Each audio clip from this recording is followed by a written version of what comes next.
Okay, I'd like to thank Simply Wall Street for doing what we're not allowed to do. This is called selling a dividend. So I'm going to explain what's going on and then I'll explain what the violation is. So since they're not a broker dealer, they can do this. This is a disingenuous way of selling stuff. And we'll get into it. So let's talk about what a dividend is and then what selling a dividend is. So when a company makes money, some of the more established companies, most like tech stocks and the more growthy ones don't pay dividends. But like the Cokes, the Gillettes, Johnson Johnsons, they've been established, they've been around for a while. They'll pay a part of their profits and they do it every quarter. They have to get board approval. They have to get an announcement. They have to announce it. They have to have board approval. We'll get into all that and it'll be a lot of fun. Fun, whatever.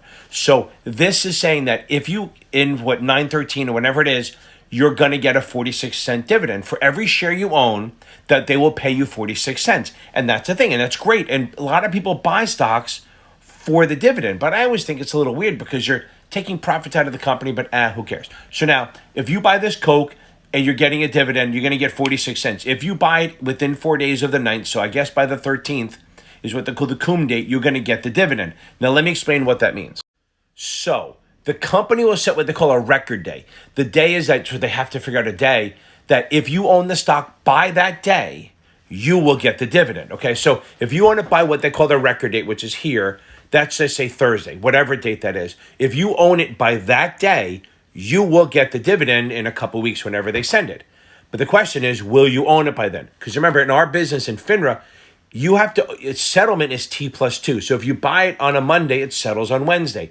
So this, you have to have settled by the time the record date comes. So I imagine it this way. I think the transfer agent is sitting at the end of the day, the payee agent, the one who decides who gets the dividend. They sit at the end of the day and they look at the list of all the shareholders and they go, these people get the dividends. And if you're not on the list, you don't get them. So understand that that's the way I try to picture it. So at the end of the day on Thursday, the transfer agent is going, hey, here's our list of people. Boom, they get the dividend, send them a check in a couple weeks. If they're not on the list, screw them. So now let's talk about what happens. So remember, settlement is T+2, which means if you buy it on Monday, right? If you buy it on Monday right here, it'll settle on Wednesday, which means you get the dividend. Ignore the X for a second. So you buy it on Monday, it settles on Wednesday. That means you have it before Thursday, you get the dividend. So the buyer gets it, the seller does not.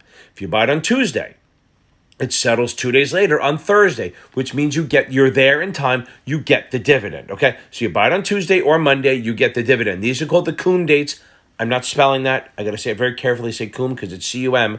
I have to be very careful, right? Because I don't want to get nailed. Now, if I buy it on Wednesday, when does it settle? It settles on Friday. My finger's gone. So it settles on Friday, which means you're not on the list until the day after. So remember, so you buy it on Wednesday, it settles on Friday, you're too late for the dividend. So they call that the X. Ex-dividend day is like ex-girlfriend, ex-boyfriend, ex-dividend. You don't have one, okay? So if you buy it on Wednesday, you don't get it.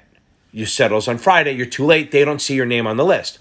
Now, what's interesting, this is some of the questions, you don't need this for the test. I'm just trying to teach ex-dividend. But if you're taking the Series 7 somehow, if you sell it on this day, you will get the dividend. Because look what happens. If you sell it on Wednesday, you come off the list on Friday. Oh, the finger's gone.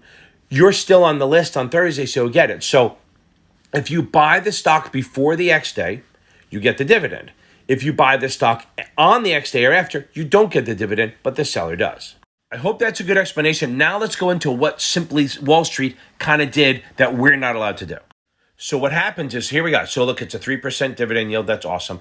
So the stock's trading at 58.33, and they're going to announce a 46 cents dividend. Hold on, I got to pause, got to do the math because I can't do it in my head. Okay, so if you buy it before the X day, you pay 58.33. Say that's where it's trading on Tuesday, the cum date. If you buy it then, you're going to pay 58.33, and then Thursday, you go, oh, they own it. Viewer owns it. They're going to get the dividend. So in 3 or 4 weeks, you're going to get a check for 46 cents, which is great. That's awesome. I like the money. But here's the difference. On Wednesday, the X date, that's the day you don't get the dividend, they will drop the price of the stock down to 57.87. So this price will drop to 57.87, okay? Because they're saying, well, if you bought it on Tuesday, you're getting the dividend, so you get that's worth it. But if you buy it on Wednesday, you're not getting the dividend, so we will subtract the price of the dividend out of your stock. So if you buy it on Tuesday, you pay 58.33 and you get a 46-cent dividend. If you buy it on Wednesday, you're paying 57.87, whatever the number is, but you're not getting the 46-cent dividend. So if it's the same thing. It's kind of like if you go to buy a car, say for 20 grand, and they give you a $1,000 rebate, they go, do you want the check for the 1,000, or we just reduce the price of the car by 1,000? It's literally the same thing. So this is where the issue is that by telling someone, hurry up and buy the dividend before the X date, you're kind of being disingenuous. I say that right? I don't know. You're being disingenuous because that's not okay? Because you're lying to them saying, hurry up and get it, where there's no actual difference. Because if you buy it on Tuesday, you pay 58.33. And then when you get your 46-cent dividend, you're paying 57.87, whatever the number is, because your net is. But if you wait one day, you just pay the 57.87. A lot of numbers out there. You just pay the 57.87, and it's just literally the same thing at the end of the day. But here's the bad part. If you buy it on the Tuesday and get the dividend, guess who gets involved? Guess who wants a piece of that? The goddamn IRS. So if you get that dividend, you actually have to pay taxes on that, So you have to pay taxes on that 46 cents, where if you bought it on Wednesday, you just pay the lower price and don't pay taxes. Yeah, there's a whole story where you pay when you sell it, but years later, hopefully. So this is called selling a dividend. If you try to get someone to buy the stock before the X day, that's called selling a dividend, and you get in trouble. Now, Simply Wall Street can do it because they're just a fucking newspaper, right? Or a website. Oh, I sound like I'm 100. But as a broker-dealer or a registered rep, you cannot do that. Now, if they think the stock is worth buying because it's down at 58.33 and you like it for other reasons, you can tell them. But you cannot tell them, hurry up and buy it because you're going to get a dividend. You're actually hurting them because they will create a tax event when if they had just bought it on X day, they would pay less. So remember that selling a dividend, all this 6-minute, 7-minute video was to come up to this. Selling a dividend is convincing someone to buy the stock before the X day. So thank you, Simply Wall Street, for giving me an example of selling a dividend. And if some of this shit is sort of entertaining to you, check me out on YouTube under Series 7 Whisper, and I do a live Q&A every Tuesday and Thursday night for free for anyone who's a subscriber. Totally free, ask on any test. Obviously, I don't mean your calculus test tomorrow because that takes brains and I can't do that shit.